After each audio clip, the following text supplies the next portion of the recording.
Pemerintah saat ini masih terus membangun infrastruktur jalan tol. Beberapa di antaranya merupakan mega proyek jalan tol. Mulai dari jalan tol terpanjang, jalan tol menembus bukit, dan nantinya akan ada jalan tol di dalam laut.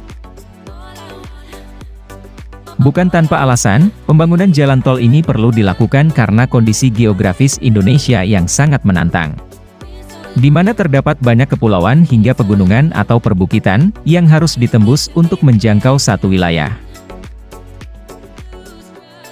Beberapa tol di wilayah Jawa dan Sumatera harus melewati kondisi geografis yang sulit, seperti ruas tol Yogyakarta-Bawen harus menembus wilayah perbukitan, hingga direncanakan pembangunan terowongan.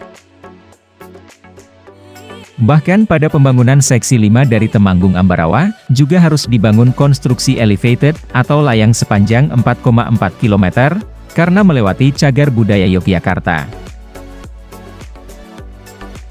Begitu juga dengan tol Cisumdawu yang memiliki terowongan kembar, di wilayah seksi 2 Rancakalong Sumedang, Jawa Barat.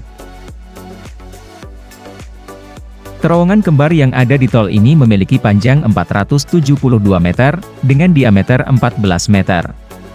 Karena terletak di pegunungan dan kontur yang berkelok, tol ini diklaim sebagai tol terindah di Indonesia.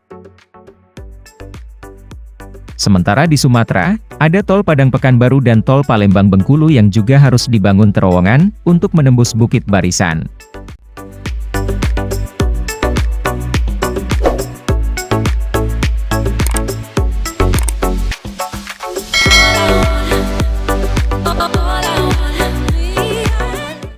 Pemerintah juga saat ini akan membangun ruas jalan tol terpanjang di Indonesia, yakni Tol Gede Bage Tasikmalaya Cilacap atau disingkat Tol Getaci, yang memiliki panjang 206,65 km.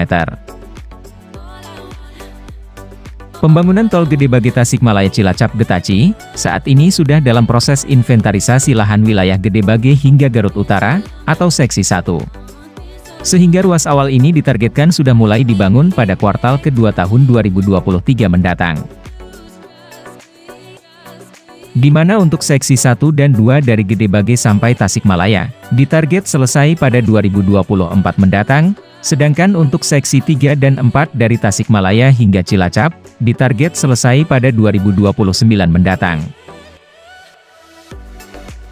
Tol ini melintasi 2 provinsi, yakni Jawa Barat sepanjang 171,40 km, dan Jawa Tengah sepanjang 35,25 km, yang juga menjadi proyek strategis nasional. Tak hanya itu, pemerintah juga berencana membangun jalan tol di bawah laut, guna mendukung akses menuju ke ibu kota Nusantara. Ini akan menjadi jalan tol pertama di Indonesia yang berada di dalam laut.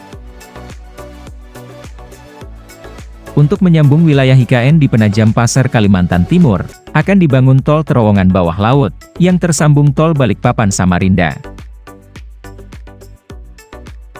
Pemerintah Indonesia juga sudah mendapatkan hibah dari Korea Selatan, yang saat ini dalam proses pipeline, yakni feasibility study, studi kelayakan, dan basic design tol bawah laut. Selain struktural health monitoring system dan intelligent transport systems, akan diprioritaskan juga feasibility study dan basic design, untuk jalan akses IKN. Karena kami akan memulai pembangunan infrastruktur dasar IKN, pada Agustus 2022 mendatang, kata Menteri PUPR Basuki Hadimulyono. Nantinya akses tol IKN ini memiliki panjang mencapai 33 km, yang tersambung dengan tol Balikpapan Samarinda pada kilometer 11.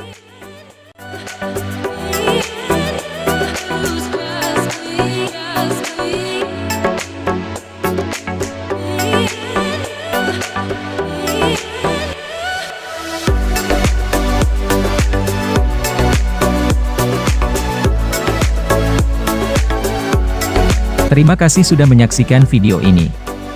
Like jika Anda suka video ini dan dislike jika tidak suka. Dan jangan lupa subscribe lalu nyalakan loncengnya, agar Anda tidak ketinggalan informasi terbaru dari kami.